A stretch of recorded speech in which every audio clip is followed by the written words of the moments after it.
ਵਾਹਿਗੁਰੂ ਜੀ ਕਾ ਖਾਲਸਾ ਵਾਹਿਗੁਰੂ ਜੀ ਕੀ ਫਤਿਹ। ਤੁਸੀਂ ਸੁਣ ਰਹੇ ਹੋ YouTube ਚੈਨਲ ਅਕਾਲ ਆਡੀਓ ਬੁੱਕਸ, ਜਿੱਥੇ ਤੁਸੀਂ ਸੁਣ ਸਕਦੇ ਹੋ ਸਿੱਖ ਵਿਦਵਾਨਾਂ ਦੀਆਂ ਸਿੱਖੀ ਨੂੰ ਸਮਰਪਿਤ ਲਿਖਤਾਂ। ਮੈਂ ਸੰਦੀਪ ਸਿੰਘ ਲੈ ਕੇ ਹਾਜ਼ਰ ਹਾਂ ਲੇਖਕ ਸਰਦਾਰ ਕਪੂਰ ਸਿੰਘ ਜੀ ਦੀ ਲਿਖੀ ਹੋਈ ਕਿਤਾਬ ਰਾਜ ਕਰੇਗਾ ਖਾਲਸਾ ਤੇ ਹੋਰ ਨਿਬੰਧ, ਜਿਸ ਦੇ ਪਹਿਲੇ ਅਧਿਆਏ ਗੁਰੂ ਨਾਨਕ ਦਾ ਉਪਦੇਸ਼ ਵਿੱਚ ਲੇਖਕ ਨੇ ਦੁਨੀਆ ਨੂੰ ਗੁਰੂ ਨਾਨਕ ਪਾਤਸ਼ਾਹ ਦੇ ਫਲਸਫੇ ਉੱਤੇ ਚੱਲਣ ਲਈ ਪ੍ਰੇਰਿਤ ਕੀਤਾ ਸੀ। ਤੇ ਹੁਣ ਆਓ ਸ਼ੁਰੂਆਤ ਕਰਦੇ ਹਾਂ ਦੂਜੇ ਅਧਿਆਏ ਦੀ, ਜਿਸ ਦਾ ਨਾਮ ਹੈ ਗੁਰੂ ਨਾਨਕ ਜੀ ਦੀ ਪਦ ਪਦਵੀ। ਅੱਜ ਦਾ ਭਾਸ਼ਣ ਮੈਂ ਪੰਜਾਬੀ ਵਿੱਚ ਇਸ ਲਈ ਦੇ ਰਿਹਾ ਤਾਂ ਜੋ ਇਸ ਦਾ ਲਾਭ ਸਭ ਨੂੰ ਸਮਾਨ ਤੌਰ ਉੱਤੇ ਪੁੱਜੇ ਤੇ ਅਸੀਂ ਆਪਣੀ ਭਾਸ਼ਾ ਨੂੰ ਜੋ ਵਿਦਿਆ ਦਾ ਮਾਧਿਅਮ ਤੇ ਉੱਚ ਵਿਚਾਰ ਪ੍ਰਗਟਾਉਣ ਦਾ ਸਾਧਨ ਬਣਾਉਣ ਦਾ ਉਪਰਾਲਾ ਕਰ ਰਹੇ ਹਾਂ, ਇਸ ਵਿੱਚ ਕੁਝ ਮੈਂ ਵੀ ਆਪਣਾ ਯੋਗਦਾਨ ਪਾ ਸਕਾਂ। ਉਂਝ ਸਿੱਖ ਧਰਮ ਦੇ ਵਿੱਚ ਕਿਸੇ ਭਾਸ਼ਾ ਨੂੰ ਵਡਿਆਇਆ ਜਾਂ ਛੁਟਿਆਇਆ ਨਹੀਂ ਗਿਆ। ਸਾਰੀਆਂ ਭਾਸ਼ਾਵਾਂ ਵਰਗੀਕਰਨ ਕਰਕੇ ਚੰਗੀਆਂ ਮੰਦੀਆਂ ਨਹੀਂ, ਸਗੋਂ ਉਹਨਾਂ ਵਿੱਚ ਪ੍ਰਗਟਾਏ ਗਏ ਵਿਚਾਰਾਂ ਕਾਰਨ ਪਵਿੱਤਰ ਜਾਂ ਅਪਵਿੱਤਰ ਹਨ। ਗੁਰੂ ਗੋਬਿੰਦ ਸਿੰਘ ਜੀ ਨੇ ਗਿਆਨ ਪ੍ਰਬੋਧ ਵਿੱਚ ਇਸ ਗੱਲ ਦਾ ਨਿਰਣਾ ਇਉਂ ਕਹਿ ਕੇ ਕੀਤਾ ਹੈ, ਸਭੇ ਅਛਰ ਵਿਦਿਆ ਸਭੇ ਦੇਸ ਬਾਣੀ, ਸਭੇ ਦੇਸ ਪੂਜਾ ਸਮਸਤੋ ਪ੍ਰਦਾਨੀ। ਗੁਰੂ ਗੋਬਿੰਦ ਸਿੰਘ ਜੀ ਦੇ ਇਸ ਵਿਚਾਰ ਦਾ ਸਰੋਤ ਗੁਰੂ ਨਾਨਕ ਦੇਵ ਜੀ ਦੀ ਬਾਣੀ ਸੀ ਕਿ ਸ਼ੁੱਧ ਹਿਰਦੇ ਨਾਲ ਕਹੀ ਹੋਈ ਕਿਸੇ ਵੀ ਭਾਸ਼ਾ ਵਿੱਚ ਉੱਚੀ ਗੱਲ ਪਵਿੱਤਰ ਹੋ ਸਕਦੀ ਹੈ। ਯਾਦ ਰਹੇ ਕਿ ਸਾਡੇ ਦੇਸ਼ ਵਿੱਚ ਗੁਰੂ ਨਾਨਕ ਦੇਵ ਜੀ ਤੋਂ ਪਹਿਲਾਂ ਸਮਾਜ ਅੰਦਰ ਸੰਸਕ੍ਰਿਤ ਨੂੰ ਦੇਸ਼ ਭਾਸ਼ਾ ਕਹਿ ਕੇ ਵਡਿਆਇਆ ਅਤੇ ਬਾਕੀ ਭਾਸ਼ਾਵਾਂ ਨੂੰ ਸ਼ੂਦਰ ਜਾਂ ਮਲੋਚ ਭਾਖਾ ਕਹਿ ਕੇ ਨਿੰਦਿਆ ਜਾਂਦਾ ਸੀ। ਇਹ ਗੱਲ ਕਥਨੀ ਮਾਤਰ ਨਹੀਂ। ਇਸ ਦੇ ਪ੍ਰਮਾਣ ਲਈ ਮੈਂ ਇੱਕ ਵਿਦੇਸ਼ੀ ਯਾਤਰੀ ਅਲ ਬਰੂਨੀ ਦੀ ਕਿਤਾਬ ਹਿੰਦ ਵੱਲ ਧਿਆਨ ਦਿਵਾਉਣਾ ਚਾਹੁੰਦਾ ਹਾਂ, ਜਿਸ ਨੇ 11ਵੀਂ ਸਦੀ ਵਿੱਚ ਭਾਰਤ ਦੇ ਸਾਰੇ ਹਾਲਾਤ ਦੇਖ ਪਾਕ ਕੇ ਗੂੜੇ ਅਧਿਐਨ ਤੋਂ ਬਾਅਦ ਇੱਥੋਂ ਦੇ ਹਿੰਦੂਆਂ ਦੇ ਦ੍ਰਿਸ਼ਟੀਕੋਣ ਨੂੰ ਬਿਆਨਦਿਆਂ ਇੰਜ ਲਿਖਿਆ ਹੈ। ਹਿੰਦੂ ਲੋਕਾਂ ਦਾ ਵਿਸ਼ਵਾਸ ਹੈ ਕਿ ਇਸ ਦੇਸ਼ ਦੀਆਂ ਭੂਗੋਲਿਕ ਹੱਦਾਂ ਤੋਂ ਪਰੇ ਨਾ ਕੋਈ ਉੱਚ ਵਿਦਿਆ ਪੈਦਾ ਹੋ ਸਕਦੀ ਹੈ ਅਤੇ ਨਾ ਹੀ ਉੱਚੇ ਵਿਚਾਰਾਂ ਵਾਲੀ ਗੱਲ। ਜੋ ਕੁਝ ਵੀ ਹੈ ਉਹ ਸੰਸਕ੍ਰਿਤ ਵਿੱਚ ਹੀ ਭਰਿਆ ਪਿਆ ਹੈ। ਹਿੰਦੂ ਪਰੇ ਹੋਰ ਕੁਝ ਨਹੀਂ। ਉਸਨੇ ਇਹ ਵਿਚਾਰ ਸਾਡੀਆਂ ਪੁਰਾਣਾਂ ਅਤੇ ਅਨੇਕਾਂ ਹਿੰਦੂ ਗ੍ਰੰਥਾਂ ਨੂੰ ਪੜ੍ਹਨ ਤੋਂ ਬਾਅਦ ਬਣਾਏ ਸਨ। ਗੁਰੂ ਨਾਨਕ ਸਾਹਿਬ ਦੀ ਪਹਿਲੀ ਦੇਣ ਜਾਂ ਵਡਿਆਈ ਇਸ ਵਿੱਚ ਹੈ ਕਿ ਉਹਨਾਂ ਨੇ ਸਾਡੀ ਪ੍ਰਾਚੀਨ ਪ੍ਰਣਾਲੀ ਦਾ ਵਹਿਮ ਭੰਨ ਕੇ ਉੱਚਤਮ ਵਿਚਾਰਾਂ ਦਾ ਮਾਧਿਅਮ ਇੱਥੋਂ ਦੀ ਲੋਕ ਭਾਸ਼ਾ ਪੰਜਾਬੀ ਨੂੰ ਬਣਾਇਆ। ਉਸੇ ਭਾਸ਼ਾ ਵਿੱਚ ਮੈਂ ਆਪਣਾ ਅੱਜ ਦਾ ਭਾਸ਼ਣ ਦੇ ਰਿਹਾ ਹਾਂ। ਪਿਛਲੇ ਸਾਲ ਚੰਡੀਗੜ੍ਹ ਵਿੱਚ ਪੰਜਾਬ ਸਰਕਾਰ ਵੱਲੋਂ ਸੱਦੀ ਗਈ ਇਕੱਤਰਤਾ ਵਿੱਚ ਬੜੇ ਸ਼ਕਤੀਸ਼ਾਲੀ ਤੇ ਪਦ ਅਧਿਕਾਰੀ ਸਿੱਖ ਨੇਤਾਵਾਂ ਨੇ ਆਪਣੇ ਵਿਚਾਰ ਪ੍ਰਗਟ ਕੀਤੇ। ਕੁਝ ਉੱਗੇ ਤੇ ਵੱਡੇ ਸਿੱਖ ਨੇਤਾਗਣਾਂ ਦਾ ਇਹ ਵਿਚਾਰ ਸੁਣਨ ਵਿੱਚ ਆਇਆ ਕਿ ਗੁਰੂ ਨਾਨਕ ਸਾਹਿਬ ਜੀ ਦੇ ਵਿਚਾਰਾਂ ਦੀ ਧਾਰਾ ਨੂੰ ਸਿੱਖ ਜਗਤ ਨੇ ਸਮਝਿਆ ਨਹੀਂ ਅਤੇ ਨਾ ਹੀ ਇਸ ਬਾਰੇ ਕੋਈ ਅਮਲੀ ਕੰਮ ਕੀਤਾ ਹੈ। ਇਸ ਲਈ ਅਸੀਂ ਸਾਰੇ ਨਰਕਾਂ ਦੇ ਭਾਗੀ ਹਾਂ। ਮੈਂ ਇਸ ਇਕੱਠ ਵਿੱਚ ਮੁੱਖ ਮੰਤਰੀ ਸਾਹਿਬ ਦੇ ਕਹਿਣ ਤੇ ਜੋ ਗੱਲ ਕਹੀ ਉਹ ਇੱਥੇ ਫਿਰ ਦੁਹਰਾਉਂਦਾ ਹਾਂ ਕਿ ਬੇਸ਼ੱਕ ਅਸੀਂ, ਜਿਸ ਤੋਂ ਮੇਰਾ ਮਤਲਬ ਆਮ ਸਿੱਖ ਸਮਾਜ ਹੈ, ਗੁਰੂ ਸਾਹਿਬ ਦੇ ਵਿਚਾਰਾਂ ਤੇ ਹੁਕਮਾਂ ਨੂੰ ਜਿੰਨਾ ਸਮਝਣਾ ਚਾਹੀਦਾ ਸੀ ਨਹੀਂ ਸਮਝਿਆ, ਜਿਸ ਦਾ ਕਸੂਰ ਵੱਡੇ ਸ਼ਕਤੀਸ਼ਾਲੀ ਵਿਅਕਤੀਆਂ ਦਾ ਹੀ ਮੰਨਣਾ ਚਾਹੀਦਾ ਹੈ, ਤਾਂ ਜੋ ਨਰਕਵਾਸ ਲਈ ਸਿੱਖਾਂ ਦੀ ਚੋਣ ਵੇਲੇ ਮੇਰੇ ਜਿਹੇ ਗਰੀਬ ਸਿੱਖ ਧੂ ਨਾ ਲੈ ਜਾਣ। ਜਿਵੇਂ ਗੁਰੂ ਨਾਨਕ ਜੀ ਨੂੰ ਮੈਂ ਸਮਝਣ ਦੀ ਕੋਸ਼ਿਸ਼ ਕੀਤੀ ਹੈ ਅਤੇ ਜਿਵੇਂ ਉਹਨਾਂ ਦੇ ਵਿਚਾਰਾਂ ਨੇ ਕਈ ਧਰਮਾਂ ਦੇ ਸੰਸਥਾਪਕਾਂ ਵਾਂਗ ਭਾਵੇਂ ਸਲਤਨਤਾਂ ਕਾਇਮ ਕਰਕੇ ਸਥਿਰ ਨਹੀਂ ਰੱਖੀਆਂ, ਪਰ ਉਹਨਾਂ ਦੇ ਵਿਚਾਰਾਂ ਦੇ ਬੀਜ ਜਿਵੇਂ ਵਧੇ ਫੁੱਲੇ, ਜੇ ਇਉਂ ਦੇਖਿਆ ਜਾਵੇ ਤਾਂ ਸਿੱਖ ਵਿਚਾਰਧਾਰਾ ਕਿਸੇ ਤੋਂ ਪਿੱਛੇ ਨਹੀਂ, ਸਗੋਂ ਅੱਗੇ ਦਿਸਦੀ ਹੈ। ਹਿੰਦੁਸਤਾਨ ਵਰਗਾ ਸਨਾਤਨ ਧਰਮੀ ਦੇਸ਼ ਹੋਵੇ ਤੇ ਇਸ ਵਿੱਚ ਰਹਿਣ ਵਾਲਿਆਂ ਦੇ ਵਿਚਾਰ ਇਹ ਹੋਣ ਕਿ ਇਸ ਦੇਸ਼ ਦੀਆਂ ਹੱਦਾਂ ਤੋਂ ਪਰੇ ਨਾ ਕੋਈ ਵਿਚਾਰਧਾਰਾ ਹੈ ਅਤੇ ਨਾ ਕਿਸੇ ਤਰ੍ਹਾਂ ਦਾ ਉੱਚਤਮ ਜੀਵਨ ਜੀਵਿਆ ਜਾ ਸਕਦਾ ਹੈ, ਨਾ ਕਿਸੇ ਦਾ ਕਲਿਆਣ ਹੋ ਸਕਦਾ ਹੈ। ਇਸ ਭੂਮੀ ਵਿੱਚ ਨਵੀਂ ਵਿਚਾਰਧਾਰਾ ਦੇ ਖਿਆਲ ਦੀਆਂ ਡੂੰਘੀਆਂ ਜੜ੍ਹਾਂ ਗੱਡ ਦੇਣੀਆਂ ਅਤੇ ਇੱਥੋਂ ਦੇ ਵਾਸੀਆਂ ਨੂੰ ਵਿਆਪਕ ਦ੍ਰਿਸ਼ਟੀ ਦੇਣੀ ਗੁਰੂ ਨਾਨਕ ਸਾਹਿਬ ਜੀ ਦੀ ਮਹਾਨ ਦੇਣ ਜਾਂ ਬਖਸ਼ੀਸ਼ ਹੈ। ਗੁਰੂ ਨਾਨਕ ਦੇਵ ਜੀ ਦਾ ਅੱਜ ਅਸੀਂ 500 ਸਾਲਾ ਉਤਸਵ ਮਨਾ ਰਹੇ ਹਾਂ। ਅਸੀਂ 500 ਸਾਲ ਦੀ ਸਮਾਜੀ ਅਤੇ ਰਾਜਸੀ ਹਾਲਤ ਨੂੰ ਸਮਝੀਏ ਤਾਂ ਉਹ ਇੱਕ ਮੱਧਕਾਲੀ ਯੁੱਗ ਸੀ। ਗੁਰੂ ਨਾਨਕ ਜੀ ਨੇ ਇਸ ਨੂੰ ਨਵੀਂ ਰੋਸ਼ਨੀ ਬਖਸ਼ ਕੇ ਨਵੇਂ ਆਧੁਨਿਕ ਯੁੱਗ ਦਾ ਆਰੰਭ ਕੀਤਾ। ਵਰਤਮਾਨ ਯੁੱਗ ਦੀਆਂ ਸਾਰੀਆਂ ਸੋਚ ਪ੍ਰਣਾਲੀਆਂ ਜਿੱਥੇ ਕਿਤੇ ਵੀ ਹਨ, ਮੈਂ ਡੂੰਘੇ ਅਧਿਐਨ ਤੋਂ ਬਾਅਦ ਇਸ ਸਿੱਟੇ ਉੱਤੇ ਪੁੱਜਾ ਹਾਂ ਕਿ ਜੇ ਤੁਸੀਂ ਉਹਨਾਂ ਦੀਆਂ ਖੋਲ ਕੇ ਤੇ ਫਰੋਲ ਕੇ ਜੜਾਂ ਲੱਭੋ ਤਾਂ ਉਹ ਗੁਰੂ ਨਾਨਕ ਜੀ ਦੇ ਵਿਚਾਰਾਂ ਵਿੱਚੋਂ ਹੀ ਨਿਕਲਦੀਆਂ ਮਿਲਣਗੀਆਂ। ਇਹ ਇੱਕ ਲੰਬਾ ਵਿਸ਼ਾ ਹੈ। ਜੇ ਕੋਈ ਡੂੰਘੇ ਧਿਆਨ ਨਾਲ ਇਸ ਦਾ ਮੁਤਾਲਿਆ ਕਰੇ ਤਾਂ ਦੁਨੀਆ ਵਿੱਚ ਜਿਤਨੇ ਪਰਿਵਰਤਨ ਹੋਏ ਉਸ ਦੇ ਅਸਲੀ ਕਾਰਨ ਕੀ ਸਨ ਤੇ ਜਿਨ੍ਹਾਂ ਵਿਚਾਰਧਾਰਾਵਾਂ ਨੇ ਸਮਾਜ ਨੂੰ ਨਵੀਂ ਕਿਸਮ ਦੀ ਵਿਧੀ ਤੇ ਪ੍ਰਣਾਲੀ ਦਿੱਤੀ, ਜਿਵੇਂ ਮਾਰਕਸਿਸਟ ਅਤੇ ਲੈਨਿਸਟ ਵਿਚਾਰਧਾਰਾ ਨੇ ਰੂਸ ਵਿੱਚ ਖਾਸ ਕਿਸਮ ਦਾ ਸਮਾਜ ਅਤੇ ਸਮਰਾਜ ਬਣਾ ਲਿਆ, ਤਾਂ ਇਸ ਦੇ ਪਿਛੋਕੜ ਵਿੱਚ ਗੁਰੂ ਸਾਹਿਬਾਨਾਂ ਦੇ ਵਿਚਾਰਾਂ ਦੇ ਬੀਜ ਹੀ ਮਿਲਣਗੇ। ਇਹ ਮੈਂ ਨਹੀਂ ਆਖ ਰਿਹਾ, ਪ੍ਰਸਿੱਧ ਇਤਿਹਾਸਕਾਰ ਟਵਾਈਨਬੀ ਨੇ ਲਿਖਿਆ ਹੈ। ਸਿੱਧੇ ਰੂਪ ਵਿੱਚ ਭਾਵੇਂ ਇਤਿਹਾਸਕਾਰ ਜਾਂ ਹੋਰ ਕਿਸੇ ਜ਼ਰੀਏ ਨਾਲ ਇਹ ਗੱਲ ਸਾਬਿਤ ਕਰਨੀ ਕਠਿਨ ਹੋਵੇ, ਪਰ ਇਹ ਹੈ ਸੱਚ। ਪਿਛਲੇ 500 ਸਾਲਾਂ ਵਿੱਚ ਪਹਿਲੇ ਪੰਜਾਬ ਵਿੱਚ ਜੋ ਪਿਸ਼ੋਰ ਤੋਂ ਜਮਨਾ ਤੱਕ ਸੀ, ਜਿੰਨੇ ਵੀ ਸਿੱਖ ਵਸਦੇ ਸਨ, ਬਹੁਤੇ ਉਹੀ ਗੁਰੂ ਨਾਨਕ ਜੀ ਦੇ ਉਪਦੇਸ਼ਾਂ ਦੇ ਧਾਰਨੀ ਅਤੇ ਅਲੰਬੜਦਾਰ ਮੰਨੇ ਜਾਂਦੇ ਸਨ। ਇਸ ਪੰਜਾਬ ਵਿੱਚ ਇਹਨਾਂ ਗੁਰੂਆਂ ਕੇ ਸਿੱਖਾਂ ਦੇ ਯਤਨਾਂ ਅਤੇ ਘਾਲਣਾ ਦਾ ਜੋ ਪ੍ਰਤੀਬਿੰਬ ਬਾਹਰਲੀ ਦੁਨੀਆ ਉੱਤੇ ਪਿਆ, ਮੇਰੇ ਵਿਚਾਰ ਵਿੱਚ ਬਹੁਤ ਮਹਾਨ ਹੈ। ਉਹਨਾਂ ਧਰਮ ਸੰਸਥਾਪਕਾਂ ਦੇ ਸਿਰਜੇ ਹੋਏ ਸਮਰਾਜਾਂ ਦੇ ਟਾਕਰੇ ਉੱਤੇ, ਜਿਨ੍ਹਾਂ ਨੂੰ ਅਸੀਂ ਆਮ ਤੌਰ ਉਤੇ ਬੜੀਆਂ ਹਸ਼ਕ ਭਰੀਆਂ ਨਿਗਾਹਾਂ ਨਾਲ ਵੇਖਦੇ ਹਾਂ ਕਿ ਫਲਾਣੇ ਦੇ ਧਰਮ ਵਿਲੰਬੀਆਂ ਨੇ ਸਾਲ ਵਿੱਚ ਇੰਨੇ ਇਲਾਕੇ ਜਿੱਤ ਲਏ, ਟਿਮਕੇ ਨੇ ਐਡਾ ਵੱਡਾ ਸਮਰਾਜ ਸਵਾਤਨ ਕਰ ਲਿਆ। ਉਹਨਾਂ ਸਮਰਾਜਾਂ ਦੇ ਟਾਕਰੇ ਗੁਰੂ ਨਾਨਕ ਜੀ ਦੇ ਯੁੱਗ ਪਲਟਾਓ ਵਿਚਾਰਾਂ ਨੂੰ ਇਤਿਹਾਸ ਵਿੱਚ ਲਾਸਾਨੀ ਥਾਂ ਪ੍ਰਾਪਤ ਹੈ।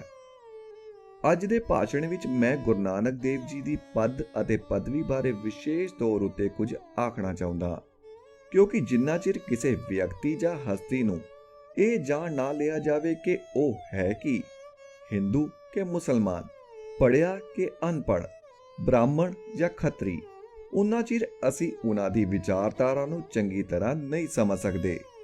ਜਿਵੇਂ ਹੁਣੇ ਪ੍ਰਿੰਸੀਪਲ ਸਾਹਿਬਾ ਨੇ ਮੇਰੀ ਪ੍ਰਸ਼ੰਸਾ ਤੇ ਵਿਦਵਤਾ ਬਾਰੇ ਕੁਝ ਲਫ਼ਜ਼ ਕਹੇ ਸਨ। ਉਹ ਬਚਨ ਸੱਤ ਤਾਂ ਨਹੀਂ ਸਨ, ਪਰ ਮਤਲਬ ਤਾਂ ਉਹਨਾਂ ਦਾ ਇਹੋ ਸੀ ਕਿ ਜੋ ਵਿਅਕਤੀ ਤੁਹਾਡੇ ਸਾਹਮਣੇ ਭਾਸ਼ਣ ਕਰਨ ਵਾਲਾ ਹੈ, ਜਿਸ ਦੇ ਤੁਸੀਂ ਸਰੋਤੇ ਹੋ, ਉਹ ਚੰਗਾ ਪੜ੍ਹਿਆ ਲਿਖਿਆ ਵਿਦਵਾਨ ਆਦਮੀ ਹੈ। ਇਸ ਲਈ ਉਸਦੇ ਮੂੰਹੋਂ ਨਿਕਲੀਆਂ ਗੱਲਾਂ ਦਾ ਜੋ ਤੁਸੀਂ ਮੁੱਲ ਪਾਉਣਾ ਹੈ, ਉਹ ਇਹ ਸਾਰਾ ਪਿਛੋਕੜ ਸਮਝ ਕੇ ਪਾਇਓ ਕਿ ਇਹ ਗੱਲਾਂ ਕਿਹੋ ਜਿਹੇ ਆਦਮੀ ਦੇ ਮੂੰਹੋਂ ਨਿਕਲ ਰਹੀਆਂ ਹਨ। ਇਸ ਲਈ ਲੋੜ ਹੁੰਦੀ ਹੈ ਕਿ ਕਿਸੇ ਵਿਅਕਤੀ ਦੀ ਗੱਲ ਦਾ ਮੁੱਲ ਪਾਉਣ ਤੋਂ ਪਹਿਲਾਂ ਉਸ ਦੀ ਸੰਗਿਆ ਦਾ ਪਤਾ ਕੀਤਾ ਜਾਵੇ। ਗੁਰੂ ਨਾਨਕ ਜੀ ਬਾਰੇ ਤੁਸੀਂ ਸੁਣਿਆ ਹੀ ਹੈ ਕਿ ਕੁਝ ਲੋਕ ਉਹਨਾਂ ਨੂੰ ਭਗਤ ਕਹਿੰਦੇ ਹਨ, ਪਰ ਗੁਰੂ ਨਾਨਕ ਸਾਹਿਬ ਭਗਤ ਨਹੀਂ ਸਨ। ਭਗਤ ਸ਼ਬਦ ਦੇ ਸ਼ਾਬਦਿਕ ਅਰਥ ਜੋ ਆਮ ਤੌਰ ਉੱਤੇ ਵਰਤੀਦੇ ਹਨ, ਉਹ ਗੁਰੂ ਨਾਨਕ ਜੀ ਦੇ ਵਿਅਕਤਿਤਵ ਦੀ ਢੁਕਵੀਂ ਸੰਗਿਆ ਨਹੀਂ। ਹਾਂ, ਜੋ ਤੁਸੀਂ ਜਿਵੇਂ ਜਨਮ ਸਾਖੀ ਵਿੱਚ ਲਿਖਿਆ ਹੈ, ਗੁਰੂ ਨਾਨਕ ਪਾਰ ਬ੍ਰਹਮ ਕਾ ਨਿਜ ਭਗਤ ਥਾ। ਇਹਨਾਂ ਅਰਥਾਂ ਵਿੱਚ ਲਵੋ ਤਾਂ ਇਹ ਸੰਗਿਆ ਗਲਤ ਨਹੀਂ, ਪਰੰਤੂ ਸਾਡੇ ਦੇਸ਼ ਦੀ ਦਾਰਸ਼ਨਿਕ ਭਾਸ਼ਾ ਨੇ ਜੋ ਭਗਤ ਦੇ ਅਰਥ ਨਿਰਧਾਰਿਤ ਕੀਤੇ ਹਨ, ਉਹ ਹੋਰ ਹਨ। ਮੱਧਕਾਲੀਨ ਸਮੇਂ ਵਿੱਚ ਭਗਤੀ ਲਹਿਰ ਚਲੀ। ਉਸਦੇ 3 ਮੋٹے ਸਿਧਾਂਤ ਹਨ। ਬੁੱਧੀਵਾਨ ਲੋਕਾਂ ਨੇ ਜੋ ਵਿਸ਼ਲੇਸ਼ਣ ਕੀਤਾ ਹੈ, ਉਸ ਮੁਤਾਬਿਕ ਭਗਤੀ ਮਤ ਵਾਲਿਆਂ 3 ਦੇਵਤੇ ਮੰਨੇ ਹਨ: ਬ੍ਰਹਮਾ, ਵਿਸ਼ਨੂੰ, ਸ਼ਿਵ। ਬ੍ਰਹਮਾ ਸੰਸਾਰ ਦੀ ਉਤਪਤੀ, ਵਿਸ਼ਨੂੰ ਸੰਭਾਲ ਅਤੇ ਸ਼ਿਵ ਸੰਘਾਰ ਕਰਦਾ ਹੈ। ਇਹ ਤ੍ਰੈ ਮੂਰਤੀ 3 ਅੰਗ ਹਨ ਭਗਤੀ ਮਤ ਦੇ। ਇਹਨਾਂ ਤਿੰਨਾਂ ਵਿੱਚ ਵਿਸ਼ਨੂੰ, ਜੋ ਸੰਸਾਰ ਦੇ ਪਾਲਕ ਕਹੇ ਜਾਂਦੇ ਹਨ, ਉਹਨਾਂ ਦਾ ਇੱਕ ਕੰਮ ਹੋਰ ਮੰਨਿਆ ਹੈ ਕਿ ਉਹ ਜਦੋਂ ਧਰਮ ਦੀ ਗਿਲਾਨੀ ਦੂਰ ਕਰਨ ਤੇ ਧਰਮ ਦੇ ਪ੍ਰਚਾਰ ਲਈ ਦੁਨੀਆ ਤੇ ਆਉਂਦੇ ਰਹੇ ਹਨ। ਜਿਵੇਂ ਗੀਤਾ ਦਾ ਪ੍ਰਸਿੱਧ ਸ਼ਲੋਕ ਇਸ ਸਿਧਾਂਤ ਨੂੰ ਦਰਸਾਉਂਦਾ ਹੈ: यदा यदा हि धर्मस्य गालिन भवति भारत अभ्युत्थानम धर्मस्य तदात्नाम सोजाम्यहम। कृष्ण जी महाराज ਦੇ ਮੂੰਹੋਂ ਗੀਤਾ ਵਿੱਚ ਇਹ ਕਹਾ ਹੈ ਕਿ ਜਦੋਂ ਜਦੋਂ ਧਰਮ ਦੀ ਗਿਲਾਨੀ ਹੁੰਦੀ ਹੈ ਮੈਂ ਅਵਤਾਰ ਧਾਰਦਾ ਹਾਂ। ਇਉਂ ਵਿਸ਼ਨੂੰ ਜੀ ਮਹਾਰਾਜ ਦੇ ਅਵਤਾਰ ਅਤੇ ਉਪ ਅਵਤਾਰ 24 ਮੰਨੇ ਜਾਂਦੇ ਹਨ। ਇਹਨਾਂ ਅਵਤਾਰਾਂ ਵਿੱਚ ਕਈ ਇਹੋ ਜਿਹੇ ਵੀ ਹਨ ਜਿਨ੍ਹਾਂ ਦਾ ਅੱਧਾ ਧੜ ਮਨੁੱਖ ਦਾ ਅਤੇ ਅੱਧਾ ਸ਼ੇਰ ਦਾ ਦੱਸਿਆ ਜਾਂਦਾ ਹੈ, ਅਤੇ ਮੱਛ, ਕੱਛ, ਵਰਾਹ ਆਦਿ ਕਈ ਅਣਮਨੁੱਖੀ ਰੂਪਾਂ ਦੇ ਵੀ ਹਨ। ਇਹ ਵੀ ਕਿਹਾ ਜਾਂਦਾ ਹੈ ਕਿ ਸ਼੍ਰੀ ਰਾਮਚੰਦਰ ਅਤੇ ਕ੍ਰਿਸ਼ਨ ਭਗਵਾਨ ਕਲਕੀ ਭਗਵਾਨ ਦੇ ਰੂਪ ਵਿੱਚ ਹਾਲੀ ਇੱਕ ਅਵਤਾਰ ਹੋਰ ਵੀ ਧਾਰਨਗੇ। ਅਵਤਾਰਵਾਦ ਭਗਤੀ ਲਹਿਰ ਦਾ ਮੁੱਢਲਾ ਸਿਧਾਂਤ ਹੈ। ਦੂਜਾ ਸਿਧਾਂਤ ਭਗਤੀ ਲਹਿਰ ਦਾ ਇਹ ਹੈ ਕਿ ਮਨੁੱਖ ਦਾ ਕਲਿਆਣ ਕੇਵਲ ਜਿਤਨੇ ਵਿਸ਼ਨੂੰ ਜੀ ਨੇ ਅਵਤਾਰ ਧਾਰੇ ਹਨ ਉਹਨਾਂ ਵਿੱਚੋਂ ਕਿਸੇ ਇੱਕ ਪ੍ਰੇਮਾ ਭਗਤੀ ਦੁਆਰਾ ਹੀ ਹੋ ਸਕਦਾ ਹੈ। ਜੇ ਇਹ ਦੋਵੇਂ ਸਿਧਾਂਤ ਮੰਨੋ ਤਾਂ ਤੁਸੀਂ ਭਗਤ ਕਹਾ ਸਕਦੇ ਹੋ। ਜੇ ਭਗਤ ਦੇ ਅਰਥ ਖੁੱਲਮ ਖੁੱਲੇ ਲੈਣੇ ਹੋਣ, ਜਿਵੇਂ ਕਈ ਵਾਰ ਅਸੀਂ ਸਿੱਖ ਲੈਂਦੇ ਹਾਂ, ਜਿਹੜਾ ਵੀ ਕੋਈ ਕਿਸੇ ਦੇ ਕੋਲੋਂ ਕੋਈ ਚੀਜ਼ ਸਿੱਖੇ ਉਹ ਵੀ ਸਿੱਖ ਕਿਹਾ ਜਾਂਦਾ ਹੈ। ਜਿਵੇਂ ਮਾਸਟਰ ਕੋਲ ਪੜਨ ਵਾਲਾ ਉਸਦਾ ਸਿੱਖ, ਕਿਸੇ ਹੋਰ ਕੰਮ ਦੇ ਉਸਤਾਦ ਤੋਂ ਸਿੱਖਣ ਵਾਲਾ ਉਸਦਾ ਸਿੱਖ। ਇਹ ਸਿੱਖ ਦੇ ਅਰਥਾਂ ਦਾ ਸੂਚਕ ਨਹੀਂ। ਸਿੱਖ ਕੇਵਲ ਉਹੀ ਹੋ ਸਕਦਾ ਹੈ ਜੋ ਸਿੱਖ ਧਰਮ ਨੂੰ ਮੰਨਦਾ ਹੈ ਤੇ ਹੋਰ ਕਿਸੇ ਧਰਮ ਦੀ ਆਕਾਂਖਿਆ ਨਾ ਰੱਖਦਾ ਹੋਵੇ। ਜਿਵੇਂ ਮਾਸਟਰ ਕੋਲ ਪੜਨ ਵਾਲਾ ਉਸਦਾ ਸਿੱਖ, ਕਿਸੇ ਹੋਰ ਕੰਮ ਦੇ ਉਸਤਾਦ ਤੋਂ ਸਿੱਖਣ ਵਾਲਾ ਉਸਦਾ ਸਿੱਖ। ਇਹ ਸਿੱਖ ਦੇ ਅਰਥਾਂ ਦਾ ਸੂਚਕ ਨਹੀਂ। ਸਿੱਖ ਕੇਵਲ ਉਹੀ ਹੋ ਸਕਦਾ ਹੈ ਜੋ ਸਿੱਖ ਧਰਮ ਨੂੰ ਮੰਨਦਾ ਹੈ ਅਤੇ ਹੋਰ ਕਿਸੇ ਧਰਮ ਦੀ ਆਕਾਂਖਿਆ ਨਾ ਰੱਖਦਾ ਹੋਵੇ। ਗੁਰੂ ਗ੍ਰੰਥ ਸਾਹਿਬ ਜੀ ਦੇ ਉਪਦੇਸ਼ਾਂ ਮੁਤਾਬਕ ਆਪਣਾ ਜੀਵਨ ਬਤੀਤ ਕਰਦਾ ਹੋਵੇ। ਸਿੱਖ ਦੇ ਅਸਲੀ ਅਰਥ ਇਹ ਹਨ, ਪਰ ਜੇ ਡਿਕਸ਼ਨਰੀ ਦੇ ਅਰਥ ਲਏ ਜਾਣ ਤਾਂ ਹਰ ਇੱਕ ਹਰ ਚੀਜ਼ ਦਾ ਸਿਖਾਂਦਰੂ ਹੀ ਸਿੱਖ ਬਣ ਜਾਂਦਾ ਹੈ। ਜਿਸ ਕੋਲ ਕੋਈ ਗੱਲ ਸਿੱਖੀ ਉਹ ਉਸਦਾ ਸਿੱਖ। ਇਉਂ ਤਾਂ ਤੋਤੇ ਵੀ ਸਿੱਖ ਕਹੇ ਜਾ ਸਕਦੇ ਹਨ। ਇਸੇ ਤਰ੍ਹਾਂ ਭਗਤ ਦੇ ਅਰਥ ਵੀ ਦੋ ਤਰ੍ਹਾਂ ਦੇ ਹਨ।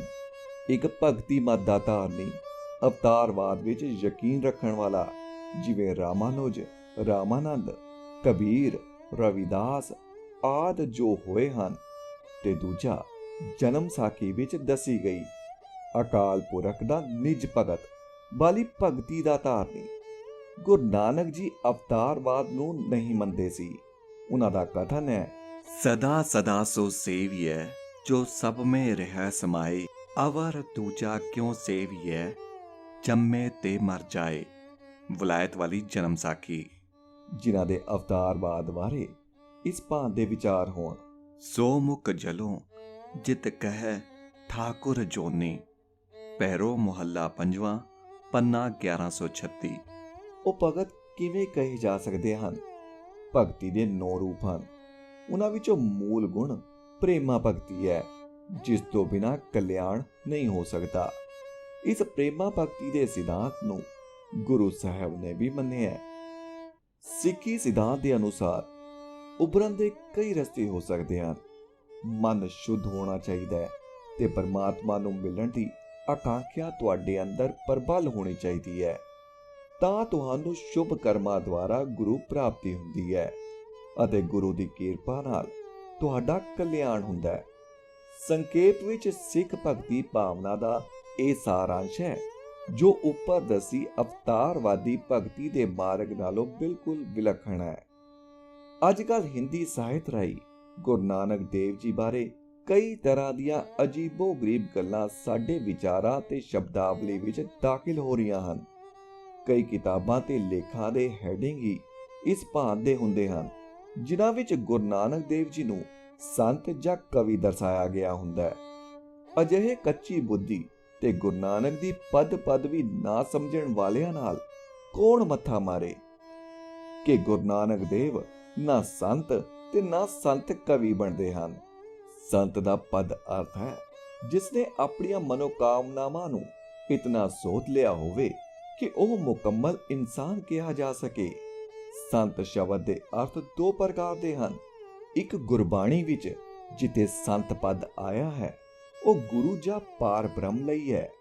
ਦੂਜਾ ਆਮ ਅਰਥਾਂ ਵਾਲਾ ਸੰਤ ਪਦ ਹੈ, ਜਿਸ ਨੂੰ ਸਾਹਮਣੇ ਰੱਖ ਕੇ ਗੁਰੂ ਨਾਨਕ ਦੇਵ ਜੀ ਨੂੰ ਸੰਤ ਜਾਂ ਸੰਤ ਕਵੀ ਦੇ ਪਦ ਤੇ ਢਿੰਗੋ ਜ਼ੋਰੀ ਖਿੱਚ ਕੇ ਬਿਠਾਇਆ ਜਾ ਰਿਹਾ ਹੈ। ਪ੍ਰਚਲਿਤ ਅਰਥਾਂ ਵਿੱਚ ਸੰਤ ਉਹ ਹੁੰਦਾ ਹੈ ਜਿਹੜਾ ਆਪਣੇ ਤੋਂ ਉੱਚੇ ਕਿਸੇ ਹੋਰ ਸੋਮੇ ਤੋਂ ਪ੍ਰਸਾਰਿਤ ਹੋਏ ਧਰਮ ਦਾ ਧਾਰਨੀ ਜਾਂ ਪ੍ਰਚਾਰਕ ਹੋਵੇ, ਜਿਸ ਨੂੰ ਲੋਕ ਕਹਿਣ ਕਿ ਭਾਈ ਇਹ ਵਿਅਕਤੀ ਧਰਮ ਧਾਰਨਾ ਉੱਤੇ ਇੰਨੀ ਸ਼ਰਧਾ ਨਾਲ ਚੱਲਿਆ ਕਿ ਇਸ ਦੀ ਧਰਮ ਦੀ ਕਮਾਈ ਐਸੀ ਹੈ, ਜੋ ਕਹਿੰਦਾ ਸੀ ਕਰ ਦਿਖਾਈ ਹੈ। ਜਾਂ ਜਿਵੇਂ ਵੇਦਾਂ ਵਿੱਚ ਧਰਮ ਦੱਸਿਆ ਹੈ ਜਾਂ ਗੀਤਾ ਵਿੱਚ ਧਰਮ ਵਰਣਨ ਹੋਇਆ ਹੈ, ਰਾਮਚਰਿਤ ਮਾਨਸ ਵਿੱਚ ਜੋ ਧਰਮ ਦੇ ਲੱਛਣ ਦਰਸਾਏ ਹਨ, ਉਹਨਾਂ ਨੂੰ ਐਸੇ ਤਰੀਕੇ ਨਾਲ ਧਾਰਨ ਕੀਤਾ ਕਿ ਉੱਚਤਮ ਅਤੇ ਸ਼ੁੱਧ ਪਦਵੀ ਤੇ ਜਾ ਪੁੱਜਾ ਹੈ। ਇਸ ਲਈ ਇਸ ਨੂੰ ਤਾਂ ਭਾਈ ਸੰਤ ਕਹਿਣਾ ਚਾਹੀਦਾ ਹੈ। ਇਸ ਕਿਸਮ ਦੇ ਸੰਤ ਪਦ ਦੇ ਅਰਥ ਮਹਾਭਾਰਤ ਅਤੇ ਗੀਤਾ ਵਿੱਚ ਵੀ ਮਿਲਦੇ ਹਨ। ਇਹਨਾਂ ਅਰਥਾਂ ਵਿੱਚ ਗੁਰੂ ਨਾਨਕ ਸੰਤ ਨਹੀਂ ਸਨ, ਕਿਉਂਕਿ ਉਹਨਾਂ ਸਾਹਮਣੇ ਕੋਈ ਐਸਾ ਵਿਅਕਤੀ ਨਹੀਂ ਸੀ ਜਿਸ ਨੇ ਧਰਮ ਦੇ ਉਹ ਪੈਰੋਕਾਰ ਜਾਂ ਗੁਣਾਂ ਦੇ ਧਾਰਨੀ ਬਣ ਕੇ ਉਸ ਦਾ ਪ੍ਰਚਾਰ ਕਰਦੇ ਤੇ ਉਸ ਮੁਤਾਬਿਕ ਆਪਣਾ ਜੀਵਨ ਢਾਲਦੇ। ਉਹਨਾਂ ਦਾ ਕਥਨ ਹੈ, अपरंपर पार ब्रह्म परमेसर, नानक गुरु मिलिया सोई जियो। सोरठ महला पहला पन्ना 599। बीजो सूझे को नहीं, बचे दुलीचा पाए। रामकली महला पहला पन्ना 936। ਮੈਨੂੰ ਅਜਿਹਾ ਕੋਈ ਹੋਰ ਉਸ ਪਰਮੇਸ਼ਰ ਦੀ ਈਸ਼ਵਰੀ ਸੱਤਾ ਬਿਨਾਂ ਨਹੀਂ ਦਿਸਦਾ ਜੋ ਆਪਣੇ ਕਿਸੇ ਉੱਚ ਪਦ ਦਾ ਦੁਸ਼ਾਲਾ ਵਿਛਾ ਕੇ ਬੈਠਾ ਹੋਵੇ। ਮੇਰੇ ਲਈ ਤਾਂ ਉਸ ਪਰਮ ਈਸ਼ਵਰ ਦੇ ਉਪਦੇਸ਼ ਹੀ ਗ੍ਰਹਿਣ ਕਰਨ ਯੋਗ ਹਨ। ਹੁਣ ਗੁਰੂ ਨਾਨਕ ਜੀ ਨੂੰ ਤੁਸੀਂ ਸੰਤ ਕਿਵੇਂ ਕਹੋਗੇ, ਜਿਹੜੇ ਆਪਣੇ ਅਨੁਭਵ ਮੌਲਿਕ ਧਰਮ ਦੇ ਸੰਚਾਲਕ ਸਨ? ਅੱਜ ਜਦੋਂ ਅਸੀਂ 500 ਸਾਲਾਂ ਮਨਾ ਰਹੇ ਹਾਂ, ਬੜਾ ਚੰਗਾ ਹੋਵੇ ਜੇ ਆਪਣੇ ਮਨਾਂ ਨੂੰ ਸਾਫ਼ ਕਰ ਲਈਏ ਕਿ ਗੁਰੂ ਨਾਨਕ ਜੀ ਦੀ ਪਦਵੀ ਤੇ ਸੰਗਿਆ ਕੀ ਸੀ। ਕਈ ਅੰਗਰੇਜ਼ੀ ਦੇ ਲੇਖਕ ਲਿਖਦੇ ਹਨ ਕਿ ਉਹ ਰਿਫਾਰਮਰ ਸਨ। ਜਦੋਂ ਇੱਥੇ ਅੰਗਰੇਜ਼ ਲੋਕ ਆਏ ਤਾਂ ਲੋਕਾਂ ਨੇ ਨਵੀਂ ਅੰਗਰੇਜ਼ੀ ਸਿੱਖੀ, ਤਾਂ ਅੰਗਰੇਜ਼ਾਂ ਨੂੰ ਗੁਰੂ ਨਾਨਕ ਬਾਰੇ ਜੋ ਸਮਝ ਆਈ, ਉਹ ਉਹਨਾਂ ਨੇ ਯੂਰਪ ਦੇ ਵਿੱਚ ਹੋਏ ਲੂਥਰ ਨਾਲ ਮੇਲ ਕਰਕੇ ਉਹਨਾਂ ਨੂੰ ਸੁਧਾਰਕ ਕਹਿਣ ਦੀ ਨਵੀਂ ਗੱਲ ਚਲਾ ਦਿੱਤੀ। ਇਹ ਠੀਕ ਹੈ ਕਿ ਲੂਥਰ ਗੁਰੂ ਨਾਨਕ ਦੇਵ ਜੀ ਦਾ ਸਮਕਾਲੀ ਸੀ, ਪਰ ਕਿਸੇ ਦੇ ਸਮਕਾਲੀ ਹੋਣ ਦਾ ਅਰਥ ਇਹ ਨਹੀਂ ਹੋ ਜਾਂਦਾ ਕਿ ਉਹ ਇੱਕੋ ਜਿਹੇ ਵਿਚਾਰਾਂ ਦੇ ਧਾਰਨੀ ਸਨ। ਜਿਵੇਂ ਮੈਂ ਇਸ ਵੇਲੇ ਇੱਥੇ ਇਹ ਵਿਚਾਰ ਚਰਚਾ ਕਰ ਰਿਹਾ ਹਾਂ, ਕਾਲਜ ਦੇ ਬੂਹੇ ਅੱਗੋਂ ਮੂੰਗਫਲੀ ਵਾਲਾ ਮੂੰਗਫਲੀ ਵੇਚ ਰਿਹਾ ਹੈ। ਕੋਈ ਕਿਸੇ ਥਾਂ ਖੜੇ ਬੰਦੇ ਗਾਲੀ ਗਲੋਚ ਵੀ ਕਰ ਰਹੇ ਹੋਣਗੇ। ਉਹਨਾਂ ਦਾ ਇੱਕ ਵਿਚਾਰਵਾਨਾਂ ਦੀ ਸਭਾ ਨਾਲ ਕਿਵੇਂ ਟਾਕਰਾ ਕੀਤਾ ਜਾ ਸਕਦਾ ਹੈ? ਬੜੀ ਸੌਖੀ ਜਿਹੀ ਗੱਲ ਲੱਭ ਪਈ ਕਿ ਲੂਥਰ ਸੁਧਾਰਕ ਸੀ ਤੇ ਗੁਰੂ ਨਾਨਕ ਵੀ ਸੁਧਾਰਕ ਸਨ। ਸੁਧਾਰਕ ਦਾ ਅਰਥ ਹੈ ਕਿਸੇ ਧਰਮ ਦੇ ਵਿੱਚ ਆਈਆਂ ਕੁਰੀਤੀਆਂ ਨੂੰ ਦੂਰ ਕਰਨ ਵਾਲਾ, ਜੋ ਇਹ ਕਹੇ ਕਿ ਭਾਈ ਦੇਖੋ, ਜੋ ਤੁਸੀਂ ਕਰ ਰਹੇ ਹੋ ਇਹ ਫਲਾਣੇ ਧਰਮ ਸ਼ਾਸਤਰ ਦੇ ਅਨੁਸਾਰ ਨਹੀਂ, ਇਹ ਤੁਸੀਂ ਗਲਤ ਅਰਥ ਕਰ ਰਹੇ ਹੋ ਅਤੇ ਗਲਤ ਅਮਲ ਸ਼ੁਰੂ ਕਰ ਦਿੱਤੇ ਹਨ। ਮੈਂ ਇਹ ਗਲਤਫਹਿਮੀਆਂ ਦੂਰ ਕਰਦਾ ਹਾਂ। ਇਹ ਸੁਧਾਰਕ ਦਾ ਕਰਮ ਹੈ।